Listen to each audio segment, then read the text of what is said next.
ഫോണിനകത്ത് നെറ്റില്ല. എന്നെ എടുക്കൂ, ഇങ്ങോട്ട് വാങ്ങിക്കേ, എന്നെ എടുക്കും. മിണ്ടത്തില്ലേ? നെറ്റ് നീയല്ലേ തീർത്തേ, പിന്നെ ഞാൻ എന്നെ ചെയ്യാന്? ആരാ നെറ്റ് തീർത്തേ? അമ്മയാണോ നെറ്റ് തീർത്തേ? നീയല്ലേ പൂപ്പ് കണ്ട് കണ്ട് കണ്ട് നെറ്റ് തീർത്തേ?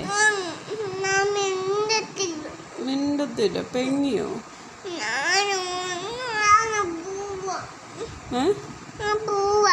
എവിടെ? ആശുപത്രിയിലാരാ?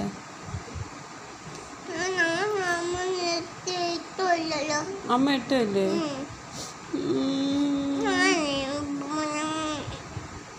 എന്തൊരു പിണക്കമാ, ഇങ്ങോട്ട് നോക്കി.